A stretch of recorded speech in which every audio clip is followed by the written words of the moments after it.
Title: The Curse of the Jamaican Obia Man. In the heart of the Jamaican countryside, nestled deep within the dense, emerald green rainforest, there was a village shrouded in mystery and fear. It was a place where the old ways still held sway, where the whispers of ancient rituals and dark magic echoed through the centuries. At the center of this village lived a man named Ezra, the feared and revered Obia Man whose power was said to be unmatched. Ezra had lived for as long as anyone could remember. His skin was weathered, and his eyes held a depth of knowledge that seemed to reach back into the very origins of the island. He lived alone in a small, ramshackle hut perched on the edge of a bubbling river that was rumored to be haunted. The villagers rarely dared to venture near his home, for it was said that Ezra could curse a man with a mere glance. The legend of Ezra's powers began many generations ago when his ancestors arrived in Jamaica from Africa. They brought with them the ancient practices of Obia, a potent form of magic rooted in the worship of ancestral spirits and the natural world. Over the years, Ezra had become the last living practitioner of this dark art. One sweltering evening, as the sun dipped below the horizon, casting long shadows over the village, a group of young men gathered around a flickering bonfire. Their laughter and chatter filled the air as they passed around bottles of rum. Among them was a reckless and impulsive young man named Malik. He had always been skeptical of the tales surrounding Ezra's power, considering them nothing more than superstition. "Enough of this nonsense," Malik exclaimed, slamming his bottle of rum onto the ground. "I say we pay a visit to Ezra's hut tonight and prove that he's just an old man with a bag of tricks." His friends exchanged nervous glances but were unwilling to appear cowardly in front of their peers. With reluctance, they agreed to accompany Malik on his foolhardy expedition to confront the Obia Man. As the night deepened and the moon climbed higher in the sky, the group of young men stealthily made their way through the tangled undergrowth towards Ezra's hut. The forest seemed to come alive with eerie whispers, and the trees seemed to lean in as if warning them of the danger that lay ahead.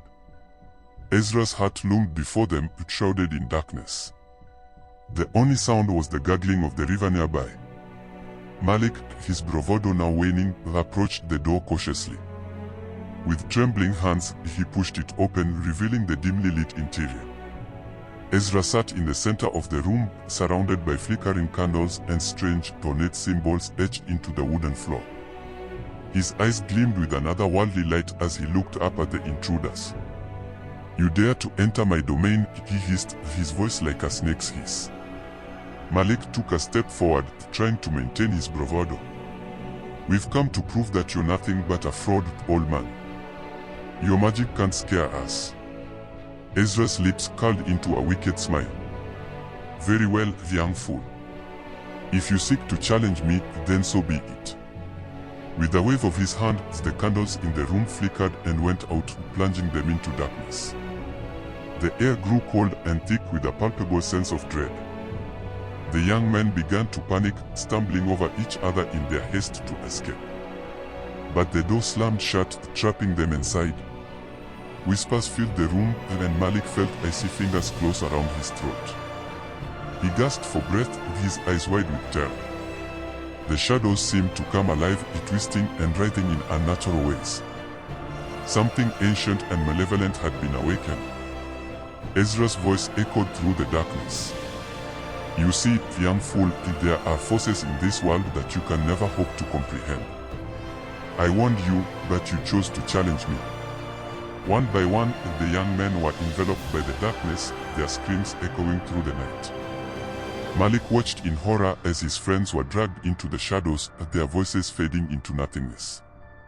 Finally, it was only Malik and Ezra left in the room. The Obia Man's eyes bored into Malik's soul, and he could feel the weight of centuries of power and knowledge bearing down on him. "You are the last," Ezra whispered, his voice a chilling whisper. "Remember this night, young fool, and tell the world that there are things beyond your understanding. Obia is not to be trifled with." With a wave of his hand, the darkness receded, and the door swung open. Malik stumbled out of the hut, his body shaking with terror. He fled into the night, vowing never to speak of what he had witnessed. From that day on, the village was haunted by the memory of the young men who had dared to challenge the Obia Man. Their disappearance served as a chilling reminder of the power that still existed in the old ways, a power that should never be underestimated. Ezra continued to live in his hut by the river, a solitary figure whose legend grew with each passing year. The villagers no longer questioned his power, for they knew that some mysteries were best left untouched and some forces were best left undisturbed. And so, the legend of Ezra, the Jamaican Obia Man, lived on, a testament to the enduring power of ancient magic and the darkness that could be awakened when one dared to challenge it. The village remained shrouded in mystery, its secrets hidden deep within the heart of the rainforest, where the old ways still held sway and the spirits of the ancestors watched over their descendants, forever vigilant.